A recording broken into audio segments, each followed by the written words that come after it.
ஓம் சாந்தி. December 29, 2023. காலை முரளி பாப்தாதா, மதுபன். இனிமையான குழந்தைகளே, கேள்விகளால் குழப்பம் அடைவதை நிறுத்தி மன்மனாபவ ஆக இருங்கள். தந்தையையும் ஆஸ்தியையும் நினைவு செய்யுங்கள். தூய்மையாகி மற்றோரையும் தூய்மையாக்குங்கள். கேள்வி: குழந்தைகளாகி நீங்கள் சிவ் பாபாவை வழிபடுவதை ஏன் அவரால் அனுமதிக்க முடியாது? பதில்: பாபா கூறுகின்றார், நான் குழந்தைகளாகிய உங்களின் அதி கீழ்ப்படிவான சேவகனாவேன். குழந்தைகளாகிய நீங்கள் எனது அதிபதிகள். நான் குழந்தைகளாகிய உங்களை நமஸ்கரிக்கின்றேன். தந்தை அகங்காரமற்றவர் ஆவார். குழந்தைகள் தந்தைக்கு சமமானவர்கள் ஆக வேண்டும். குழந்தைகளாகிய நீங்கள் என்னை வழிபடுவதை நான் எவ்வாறு அனுமதிக்க முடியும்? நீங்கள் கழுவுவதற்கென்று எனக்கு பாதங்கள் கூட இல்லை. நீங்கள் கடவுளின் உதவியாளர்களாகி உலகிற்கு சேவை செய்ய வேண்டும். பாடல்: இது பலவீனமானவர்களுக்கும் பலசாலிகளுக்கும், தீபத்திற்கும் புயல்களுக்கும் இடையிலான போராட்டத்தின் ஒரு கதை. ஓம் சாந்தி. அஷரீரியான கடவுள் சிவன் பேசுகின்றார். ஷிவ் பாபா அசரீரியானவர். ஷிவ் பாபா என கூறுகின்ற ஆத்மாக்களும் உண்மையில் அஷரீரியானவர்களே ஆவார்கள். அவர்கள் அஷரீரி உலகவாசிகள் ஆவார்கள். நீங்கள் உங்கள் பாகங்களை இங்கு நடிப்பதற்காக ஷரீரதாரிகள் ஆகியுள்ளீர்கள். எங்கள் அனைவருக்கும் பாதங்கள் உள்ளன. கிருஷ்ணருக்கும் பாதங்கள் உள்ளன. அவர்கள் பாதங்களை பூஜிக்கிறார்கள். ஷிவ் பாபா கூறுகின்றார், நான் கீழ்ப்படிவானவர் ஆவேன். உங்களை கொண்டு கழுவி பூஜிக்க செய்வதற்கு என்னிடம் பாதங்கள் இல்லை. சந்நியாசிகள் தங்களுடைய பாதங்களை கழுவச் செய்கிறார்கள். இல்லறத்தவர்கள் சென்று அவர்களுடைய சந்நியாசிகளின் பாதங்களை கழுவுகிறார்கள். மனிதர்களுக்கே பாதங்கள் இருக்கின்றன. நீங்கள் சிவ் பாபாவின் பாதங்களை பூஜிக்கத்தக்க வகையில் அவருக்கு பாதங்கள் கிடையாது. அது வழிபாட்டிற்குரிய சம்பிரதாயமாகும். தந்தை கூறுகின்றார், நான் ஞானக்கடல். எனது குழந்தைகள் எனது பாதங்களை கழுவுவதை எவ்வாறு என்னால் அனுமதிக்க முடியும்? தந்தை கூறுகின்றார், தாய்மாருக்கு வந்தனங்கள். அப்பொழுது தாய்மார்கள் என்ன கூற வேண்டும்? ஆம், மற்றவர்கள் சலாம் மலைக்கும், அதாவது அதிபதிக்கு வந்தனங்கள் என்று கூறுவது போன்று அவர்கள் எழுந்து நின்று ஷிவ் பாபா நமஸ்தே என்று கூற வேண்டும். எவ்வாறாயினும் அதிலும் தந்தையே முதலில் நமஸ்தே கூற வேண்டும். அவர் கூறுகின்றார், நான் மிகவும் கீழ்ப்படிவானவர். நானே எல்லையற்ற சேவகராவேன்.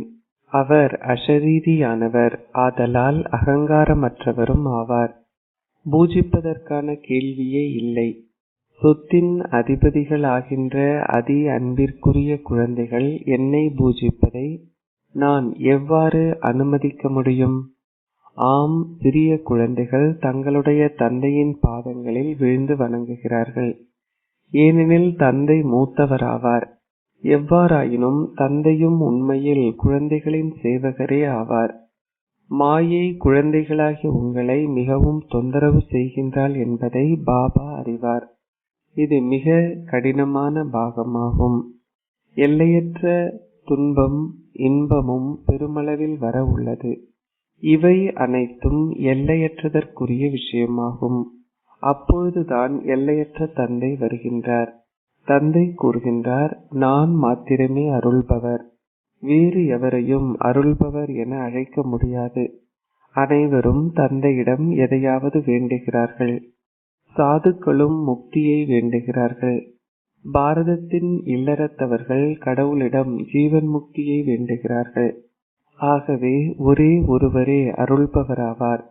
நினைவு கூறப்படுகிறது, ஒரே ஒருவரே அனைவருக்கும் சத்கதியை அருள்பவர்.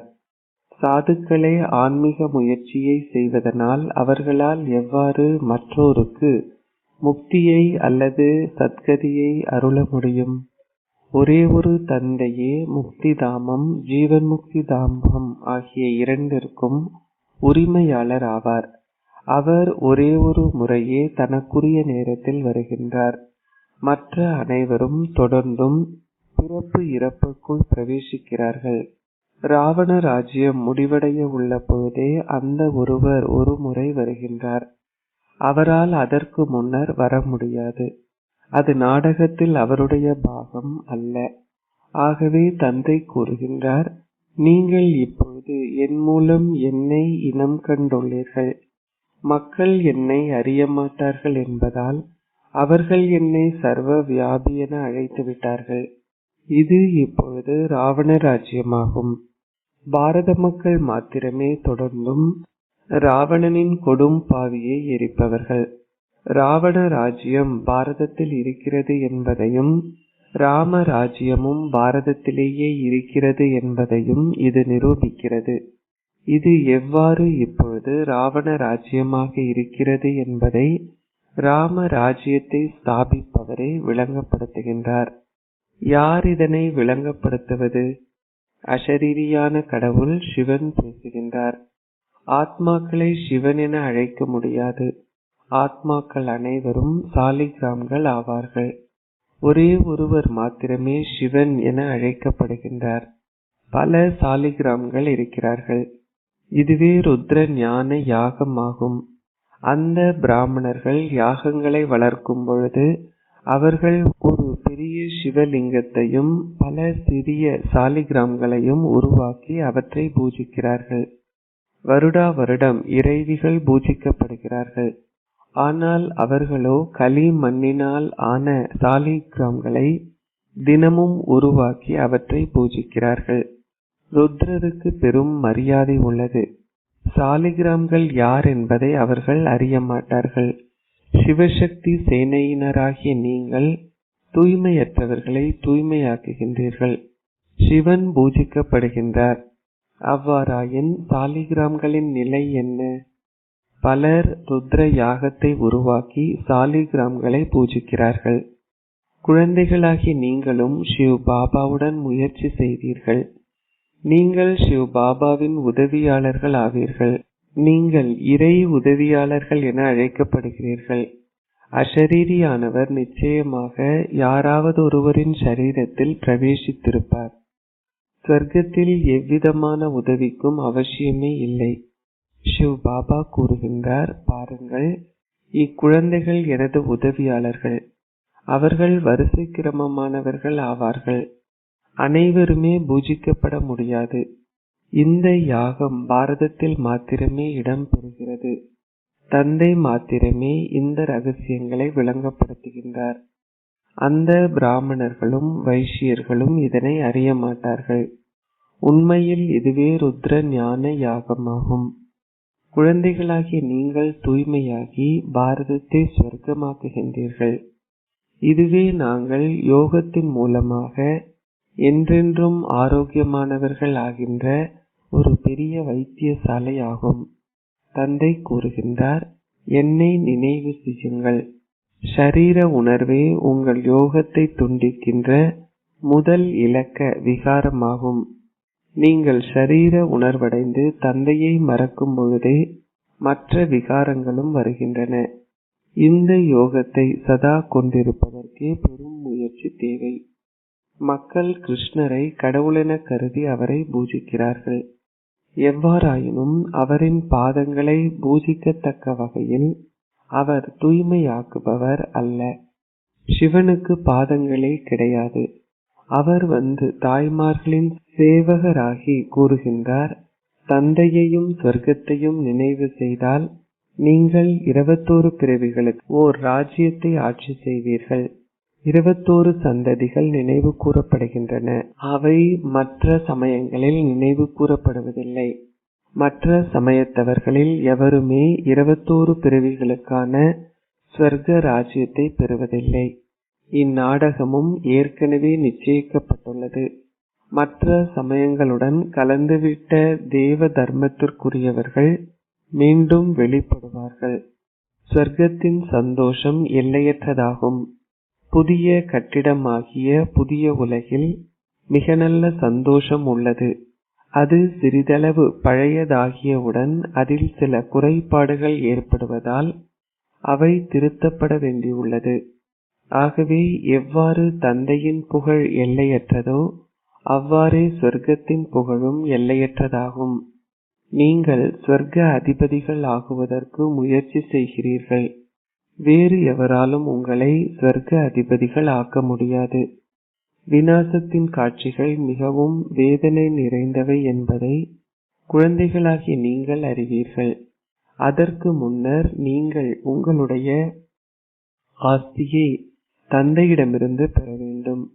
தந்தை கூறுகின்றார், இப்பொழுது எனக்கு உரியவர் ஆகுங்கள், அதாவது கடவுளின் மடிக்குள் வாருங்கள். ஷிவ் பாபா மகத்துவமானவர் ஆதலால் நீங்கள் பெருமளவு பேற்றினை கொண்டிருக்கின்றீர்கள். ஸ்வர்க்க சந்தோஷம் எல்லையற்றதாகும். அதன் பெயரை கேட்ட உடனேயே உங்கள் வாய் ஊற ஆரம்பிக்கிறது. அவர்கள் கூறுகிறார்கள், இன்னார் சொர்க்கத்திற்கு சென்று விட்டார். அனைவரும் சொர்க்கத்தை விரும்புகிறார்கள். இது நரகமாகும். சத்யுகம் வரும் வரை எவராலும் சொர்க்கத்திற்கு செல்ல முடியாது. தந்தை விளங்கப்படுத்துகின்றார், இந்த ஜெகதம்பாள் சொர்க்கத்திற்கு சென்று சக்கரவர்த்தினி லக்ஷ்மி ஆகின்றார். பின்னர் குழந்தைகளும் வரிசை கிரமமாக வருகிறார்கள். மம்மாவும் பாபாவும் அதிக முயற்சி செய்கிறார்கள். குழந்தைகளும் அங்கு ஆட்சி செய்வார்கள். லக்ஷ்மியும் நாராயணரும் மாத்திரமே அங்கு ஆட்சி செய்ய மாட்டார்கள். ஆகவே தந்தை வந்து உங்களை மனிதர்களிலிருந்து தேவர்களாக மாற்றுகின்றார். அவர் உங்களுக்கு கற்பிக்கின்றார். கிருஷ்ணரே உங்களை அவ்வாறு தேவர்கள் ஆக்குகின்றார் என அவர்கள் கூறுகிறார்கள். எவ்வாறாயினும் கிருஷ்ணர் துவாபர யுகத்தில் காட்டப்பட்டுள்ளார். தேவர்கள் துவாபர யுகத்தில் இருக்க மாட்டார்கள். தாங்கள் உங்களுக்கு சொர்க்கத்திற்கான பாதையை காட்டுவதாக சந்நியாசிகளால் கூற முடியாது. அதற்கு கடவுளே தேவைப்படுகின்றார். அவர்கள் கூறுகிறார்கள், கலியுகத்தின் இறுதியில் முக்திக்கும் ஜீவன் முக்திக்குமான வாயில்கள் திறக்கும். இதுவே ருத்ர ஞான யாகமாகும். நானே ருத்ரராகிய சிவனும் அனைவரும் சாலிகிராம்களும் ஆவார்கள். நீங்கள் அனைவரும் ஷரீரதாரிகள். நான் ஒரு ஷரீரத்தை கடனாக பெற்றுள்ளேன். நீங்கள் அனைவரும் பிராமணர்கள் ஆவீர்கள். பிராமணர்களை தவிர வேறு எவருக்கும் இந்த ஞானம் இருக்க முடியாது. சூத்ரர்களிடம் அது இருக்க முடியாது. சத்யுகத்து தேவர்கள் தெய்வீக புத்தியை கொண்டிருந்தார்கள். தந்தை இப்பொழுது உங்களை அவர்களை போன்று ஆக்குகின்றார். சந்நியாசிகளால் எவருடைய புத்தியையும் தெய்வீகமானதாக்க முடியாது. அவர்கள் தூய்மையாக இருந்தாலும் சுகையீனம் அடைகிறார்கள்.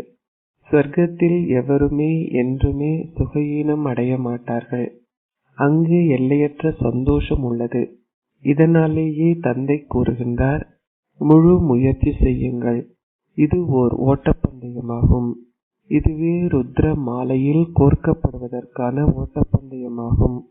ஆத்மாக்களாகிய நாங்கள் யோகத்தில் ஓட வேண்டும்.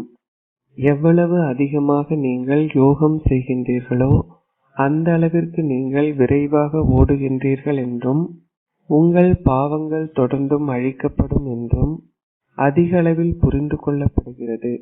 நடக்கும் பொழுதும் அமர்ந்திருக்கும் பொழுதும் உலாவி திரியும் பொழுதும் நீங்கள் யாத்திரையில் இருக்கின்றீர்கள்.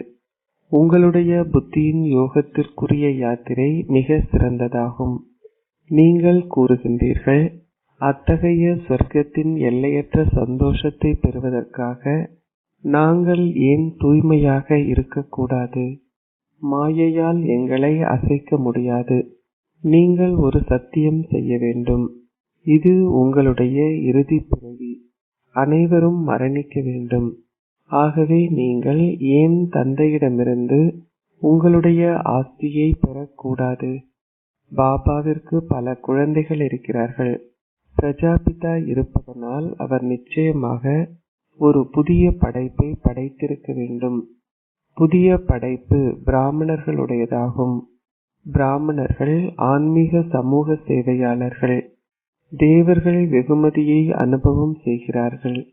நீங்கள் பாரதத்திற்கு சேவை செய்கிறீர்கள். இதனாலேயே நீங்கள் மாத்திரமே சொர்க்க அதிபதிகள் ஆகின்றீர்கள். பாரதத்திற்கு சேவை செய்வதனால் நீங்கள் அனைவருக்கும் சேவை செய்கிறீர்கள். இதுவே ருத்ர ஞான யாகமாகும். கிருஷ்ணர் அன்றி சிவனே ருத்ரர் என அழைக்கப்படுகின்றார். கிருஷ்ணர் சத்தியுக இளவரசர் ஆவார். அந்த யாகங்கள் போன்றவை அங்கிருக்க முடியாது. இது இப்பொழுது ராவண ராஜ்யம். இது முடிவடைய வேண்டும். அதன் பின்னர் நீங்கள் ஒரு பொழுதும் ராவணனின் கொடும் பாவியை உருவாக்க மாட்டீர்கள். தந்தையே வந்து உங்களை அந்த சங்கிலிகளிலிருந்து விடுவிக்கின்றார். அவர் இந்த பிரம்மாவையும் சங்கிலிகளிலிருந்து விடுவித்தார். சமய நூல்களை வாசிப்பதனால் அனைவருடைய நிலைமையும் எவ்வாறு ஆகிவிட்டது என பாருங்கள். ஆகவே தந்தை கூறுகின்றார், இப்பொழுது என்னை நினைவு செய்யுங்கள். உங்களுக்கு தந்தையை நினைவு செய்வதற்கான தைரியம் இருப்பதில்லை. சிலர் தூய்மையாக இருக்காமல் தொடர்ந்தும் பயனற்ற கேள்விகளை கேட்கிறார்கள். ஆகவே தந்தை கூறுகின்றார், மன் மனாபவ், நீங்கள் எதனை பற்றியேனும் குழப்பமடைந்தால் அதை ஒரு புறம் ஒதுக்கிவிடுங்கள். மன் மனாபவ் ஆகுங்கள். நீங்கள் உங்களுடைய கேள்விக்கான பதிலை பெறாததால் கற்பதை நிறுத்த வேண்டும் என்று எண்ணாதீர்கள். உங்களுடன் இங்கு கடவுள் இருக்கின்றார். ஆகவே ஏன் உங்களால் பதிலளிக்க முடியாதுள்ளது என சிலர் கேட்கிறார்கள். தந்தை கூறுகின்றார், நீங்கள் தந்தையிலும் ஆஸ்தியிலும் மாத்திரமே அக்கறை கொண்டுள்ளீர்கள். நீங்கள் சக்கரத்தையும் நினைவு செய்ய வேண்டும். அம்மக்கள் திரிமூர்த்தியையும் சக்கரத்தையும் காட்டுகிறார்கள். அவர்கள் எழுதுகிறார்கள், சத்தியத்திற்கு வெற்றி. ஆனால் அவர்கள் அதன் அர்த்தத்தை புரிந்து கொள்வதில்லை. நீங்கள் அவர்களுக்கு விளங்கப்படுத்த முடியும். நீங்கள் சிவ பாபாவை நினைவு செய்யும் பொழுது சூட்சும வதனவாசிகளான பிரம்மா விஷ்ணு சங்கரரையும் நினைவு செய்வீர்கள். அத்துடன் சுயதர்ஷன சக்கரத்தை சுழற்றுவதனால் நீங்கள் வெற்றியாளர்கள் ஆகுவீர்கள். வெற்றி என்றால் மாயையை வெற்றி கொள்வதாகும். இது அத்தகைய பெரும் புரிந்துணர்விற்குரிய விஷயமாகும். அன்னங்களின் ஒன்று கூடலில் நாரைகள் அமர்ந்திருக்க முடியாது என்பதே இங்குள்ள நியதியாகும். அனைவரையும் சொர்க்க தேவதைகள் ஆக்குகின்ற பிரம்மா குமார் குமாரிகளுக்கு பெரும் பொறுப்பு உள்ளது. ஒருவர் வரும்பொழுது அனைத்திற்கும் முதலில் அவரிடம் கேளுங்கள், ஆத்மாவின் தந்தை யார் என்பதை நீங்கள் அறிவீர்களா? கேள்வி கேட்பவர்கள் நிச்சயமாக அதனை அறிந்திருக்க வேண்டும். சந்நியாசிகள் ஒரு பொழுதும் அத்தகைய கேள்விகளை கேட்க மாட்டார்கள். அவர்களே அறிய மாட்டார்கள். நீங்கள் கேட்க வேண்டும், நீங்கள் எல்லையற்ற தந்தையை அறிவீர்களா? அனைத்திற்கும் முதலில் அவருடைய நிச்சயதார்த்தம் செய்து கொள்ளுங்கள். இது பிராமணர்களின் தொழிலாகும். தந்தை கூறுகின்றார், ஓ ஆத்மாக்களே, என்னுடன் யோகம் செய்யுங்கள். ஏனெனில் நீங்கள் என்னிடம் வர வேண்டும். சத்யுகத்து தேவர்கள் நீண்ட காலம் பிரிந்திருந்தார்கள். ஆகவே அவர்களே ஞானத்தை முதலில் பெற உள்ளவர்கள் ஆவார்கள். லக்ஷ்மியும் நாராயணரும் தங்களுடைய 84 பிறவிகளை பூர்த்தி செய்துள்ளார்கள். ஆகவே அவர்களே முதலில் ஞானத்தை பெற வேண்டும். மனித உலக விருட்சத்தின் தந்தை பிரம்மாவும் ஆத்மாக்களின் தந்தை சிவனும் ஆவார்கள். ஆகவே அவர்களே பாபும் தாதாவும் ஆவார்கள். நீங்கள் அவரின் பேர குழந்தைகள் ஆவீர்கள். நீங்கள் அவரிடமிருந்து ஞானத்தை பெறுகின்றீர்கள். தந்தை கூறுகின்றார், நான் நரகத்தினுள் பிரவேசிக்கும் பொழுது மாத்திரமே சொர்க்கத்தை படைக்கின்றேன். கடவுள் சிவன் பேசுகின்றார். லக்ஷ்மியும் நாராயணரும் திரிகாலதரிசி அல்ல. அவர்களிடம் படைப்பவர் அல்லது படைப்பை பற்றிய ஞானம் இல்லை.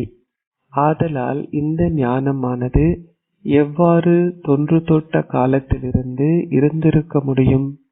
நீங்கள் மரணம் வர உள்ளது என கூறிக்கொண்டே இருப்பதாகவும் எனினும் எதுவுமே நிகழவில்லை என்றும் சிலர் எண்ணுகிறார்கள். இதற்கானதோர் உதாரணமும் உள்ளது. சிறுவன் ஒருவன் சிங்கம் ஒன்று வந்தது என கூறிக்கொண்டே இருந்தான். ஆனால் சிங்கம் ஒருபொழுதும் வரவில்லை. இறுதியில் ஒரு நாள் சிங்கம் வந்து அனைத்து செம்மறி ஆடுகளையும் உண்டுவிட்டது. இக்கதை அனைத்தும் தற்சமயத்தையே குறிக்கின்றன. ஒரு நாள் மரணம் அனைவரையும் உண்டுவிடும். அப்பொழுது உங்களால் என்ன செய்ய முடியும்? இது கடவுளின் அத்தகையதோர் மிகப்பெரிய யாகமாகும். கடவுளை தவிர வேறு எவராலும் இத்தகைய மிகப்பெரிய யாகத்தை உருவாக்க முடியாது. நீங்கள் உங்களை பிரம்மாவின் வாய்வழி தோன்றல்களான பிராமணர் என அழைத்து கொண்டு தூய்மை ஆகாது விட்டால் மரணிப்பீர்கள். நீங்கள் சிவ் பாபாவிற்கு ஒரு சத்தியம் செய்ய வேண்டும். இனிமையான பாபா, என்னை ஸ்வர்க அதிபதி ஆக்குகின்ற பாபா, நான் உங்களுக்குரியவன். இறுதி வரை நான் உங்களுக்கு உரியவனாகவே இருப்பேன்.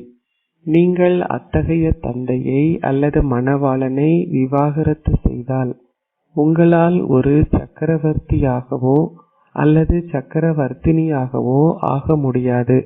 அச்சா, இனிமையிலும் இனிமையான அன்பிற்குரிய, எப்பொழுதோ காணாமல் சென்று இப்பொழுது கண்டெடுக்கப்பட்டிருக்கும் குழந்தைகளுக்கு தந்தை தாயாக இருக்கும் பாப் தாதாவின் அன்பு நினைவுகளும் காலை வந்தனங்களும்.